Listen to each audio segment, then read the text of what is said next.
ಚಿಕ್ಕಬಳ್ಳಾಪುರ ಜಿಲ್ಲೆಯಲ್ಲಿ ಜೋಳದ ವ್ಯಾಪಾರಿಯೊಬ್ಬರಿಗೆ ವಂಚನೆ ಮಾಡಿರುವಂತಹ ಪ್ರಕರಣ ಇದೀಗ ರಾಜಕೀಯ ಸ್ವರೂಪವನ್ನು ಪಡೆದುಕೊಂಡಿದೆ.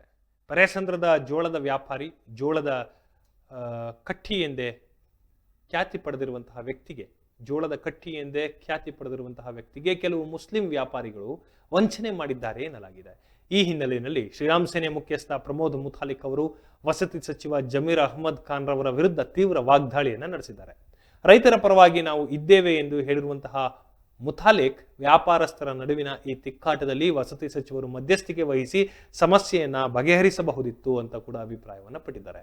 ಕಾಂಗ್ರೆಸ್ ಪಕ್ಷವು ಮೊದಲಿನಿಂದಲೂ ಮುಸ್ಲಿಮರನ್ನ ಓಲೈಸುತ್ತಾ ಬಂದಿದೆ ಅಂತ ಕೂಡ ಅವರು ಆರೋಪಿಸಿದ್ರು. ಪರಪ್ಪನ ಅಗ್ರಹಾರದಲ್ಲಿ ಸ್ಯಾಟಲೈಟ್ ಫೋನ್ ಬಳಕೆ ವಿಚಾರದಲ್ಲಿ ರಾಜ್ಯ ಸರ್ಕಾರದ ವೈಫಲ್ಯವನ್ನ ಪ್ರಶ್ನಿಸಿದರು. ಇದು ಕಾಂಗ್ರೆಸ್ನ ಮುಸ್ಲಿಂ ಓಲೈಕೆಯ ಪರಿಣಾಮ ಅಂತ ಕೂಡ ಅವರು ದೂರಿದ್ದಾರೆ. ಜೋಳದ ವ್ಯಾಪಾರಿ ಕಟ್ಟಿಯ ಹೆಂಡತಿ ಸಚಿವರ ಕಾಲಿಗೆ ಬಿದ್ದರೂ ಕೂಡ ಸಚಿವರು ಸ್ಪಂದಿಸಲಿಲ್ಲ ಅಂತ ಹೇಳಿ ಮುತಾಲಿಕರು ಆರೋಪಿಸಿದ್ರು. ಈ ಕುರಿತು ಪ್ರತಿಕ್ರಿಯಿಸಿದಂತಹ ಮುತಾಲಿಕ್, ವಂಚನೆ ಮಾಡಿದ ಮುಸ್ಲಿಂ ವ್ಯಾಪಾರಿಗಳ ಪರವಾಗಿ ಸಚಿವರು ನಿಂತಿರುವಂತಹದ್ದು ಖಂಡನೀಯ ಅಂತ ಕೂಡ ತಿಳಿಸಿದರು. ಅಲ್ಲದೆ ಮುತಾಲಿಕ್ ಅವರನ್ನ ಜಿಲ್ಲಾಡಳಿತ ಮತ್ತು ಜಿಲ್ಲಾ ಪೊಲೀಸ್ ವರಿಷ್ಠಾಧಿಕಾರಿಗಳಿಗೆ ಮನವಿ ಮಾಡಿ ವಂಚಕ ಮುಸ್ಲಿಂ ಕುಟುಂಬದಲ್ಲಿ ಮಹಿಳಾ ಪೊಲೀಸ್ ಅಧಿಕಾರಿಯೊಬ್ಬರು ರಕ್ಷಣೆ ನೀಡುತ್ತಾ ಇದ್ದಾರೆ ಅನ್ನುವಂತಹ ಆರೋಪ ಇದೆ, ಅವರನ್ನ ಕೂಡಲೇ ಕೆಲಸದಿಂದ ಅಮಾನತು ಮಾಡಬೇಕು ಅಂತ ಕೂಡ ಒತ್ತಾಯಿಸಿದರು. ಮುತಾಲಿಕ್ ಅವರು ಹೈದರಾಬಾದ್ನ ಪೊಲೀಸರಿಗೂ ಈ ವಿಷಯವನ್ನ ತಿಳಿಸುವುದಾಗಿ ಹೇಳಿದ್ದಾರೆ.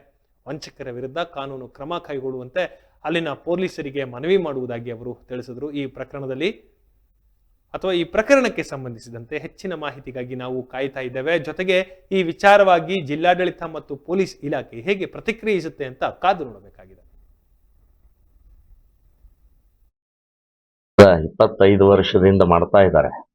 ಬಹಳ ಪ್ರಾಮಾಣಿಕವಾಗಿ ವ್ಯವಹಾರವನ್ನು ಮಾಡಿಕೊಂಡು ಜೀವನ ಮಾಡ್ತಾ ಇದ್ದಾರೆ.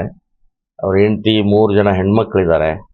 ಈ ಒಂದು ಹೈದರಾಬಾದಿನ 3 ಜನ ಮುಸ್ಲಿಂ ಏಜೆಂಟ್ರವರು ವ್ಯವಸ್ಥಿತವಾಗಿ ಮೋಸ ಮಾಡಿದ್ದಾರೆ. ಅದರಲ್ಲಿ ದಾಖಲೆ ಕೂಡ ಇದೆ ಅವರ ಹತ್ರ. ಸೊ ಈ ಹಿನ್ನೆಲೆಯಲ್ಲಿ 1,89,00,000 ರೂಪಾಯಿ ಅಂದ್ರೆ ಏನು ಸಣ್ಣ ಅಮೌಂಟ್ ಅಲ್ಲ.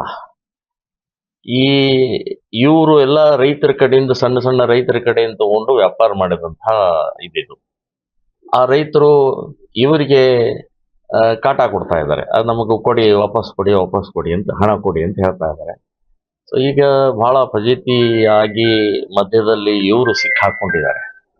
ಇದರ ಬಹಳವಾಗಿ ಮುಖ್ಯವಾಗಿ ಬೆಂಬಲವಾಗಿ ನಿಂತಿದ್ದು ಚೀಟರ್ಗೆ, ಮೋಸ ಮಾಡಿದಂತಹ ಮುಸ್ಲಿಂ 3 ಜನ ಏಜೆಂಟ್ರು ಏನಿದಾರಲ್ಲ, ಅವ್ರ ಬೆಂಬಲವಾಗಿ ಸನ್ಮಾನ್ಯ ಶ್ರೀ ಜಮೀರ್ ಅಹ್ಮದ್ ನಿಂತ್ಕೊಳ್ತಾರಂತಂದ್ರೆ ಇವರಿಗೆ ನನ್ನ ನಾಚಿಕೆ ಮಾನ ಮರ್ಯಾದೆ ಇದೆಯಾ? ಯಾರ ಪರವಾಗಿ ನಿಂತ್ಕೊಳ್ತಾ ಇದ್ರಿ? ನಾನು ಹೇಳೋದು ಜಮೀರ್ ಅಹ್ಮದ್ ಅವರೇ, ನೀವೇ ಇದಕ್ಕೆ ಕಾರಣಕರ್ತರಿದ್ದೀರಿ. ಇವರಿಬ್ರು ಗಂಡ ಹೆಂಡತಿ ಕಣ್ಣೀರ್ ಹಾಕಿ ಯಾವಾಗ ಸಾಯ್ತಾರೋ ಗೊತ್ತಿಲ್ಲ. ಸತ್ರ ನಿಮ್ಮನ್ನ ಒದ್ದು ಒಳಗಡೆ ಹಾಕ್ಬೇಕು. ಏನ್ ಮಾಡ್ತಾ ಇದ್ರಿ? ರೈತರ ಪರವಾಗಿ ಅಂತ ಹೇಳ್ಕೊಳ್ಳೋಂತ ಕಾಂಗ್ರೆಸ್ ಸರ್ಕಾರ, ಮಾನ್ಯ ಮುಖ್ಯಮಂತ್ರಿಗಳೇ, ಏನ್ ಮಾಡ್ತಾ ಇದ್ರಿ? ಇದನ್ನ ಸ್ವಲ್ಪ ಕೇಳ್ಕೊಳ್ಳಿ. ಇದನ್ನ ನೋಡಿ, ಇಲ್ಲಿ ಕಾಂಗ್ರೆಸ್, ಬಿಜೆಪಿ ಅಥವಾ ಇನ್ಯಾವುದೋ JDS ಆ ಪಕ್ಷದ ಪ್ರಶ್ನೆ ಬರೋಲ್ಲ. ಇಲ್ಲಿ ಪ್ರಶ್ನೆ ಬರೋದು ರೈತರು ಅವರೊಂದು ಏಜೆಂಟ್ರಾಗಿ 25 ವರ್ಷದಿಂದ ವ್ಯವಹಾರ ಮಾಡ್ತಾ ಇದ್ದಾರೆ. ಬಹಳ ಚೆನ್ನಾಗಿ ಕೆಲಸ ಮಾಡಿದ್ದಾರೆ. ಅವರೆಲ್ಲ ಯಾವುದೇ ರೈತರಿಗೆ ಮೋಸ ಮಾಡದೆ ವ್ಯವಹಾರಗಳು ಮಾಡ್ಕೊಂಡು ಜೀವನ ಮಾಡ್ತಾ ಇದ್ದಾರೆ.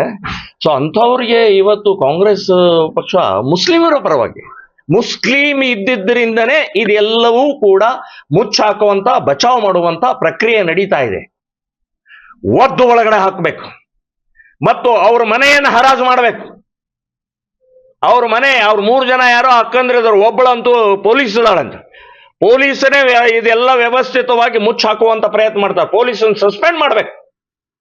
ನಾನು ಹೋಗ್ತೇನೆ ಹೈದರಾಬಾದ್ಗೆ ಹೋಗಿ ಕಮಿಷನರ್ ಭೇಟಿಯಾಗಿ ಎಲ್ಲ ಡೀಟೇಲ್ ದಾಖಲೆ ಸಹಿತ ಹೇಳ್ತೀವಿ.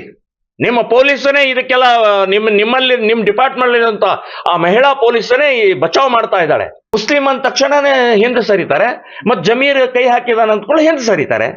ಯಾಕೆ? ಜಮೀರ್ ಅಂದ್ರೆ ಏನು ಮೊಹಮ್ಮದ್ ಪೈಗಂಬರ?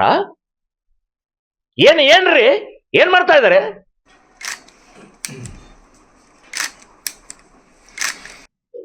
ನೋಡಿ, ಇಲ್ಲಿ ಕಾಂಗ್ರೆಸ್, ಬಿಜೆಪಿ ಅಥವಾ ಇನ್ಯಾವುದೋ JDS ಆ ಪಕ್ಷದ ಪ್ರಶ್ನೆ ಬರೋಲ್ಲ. ಇಲ್ಲಿ ಪ್ರಶ್ನೆ ಬರೋದು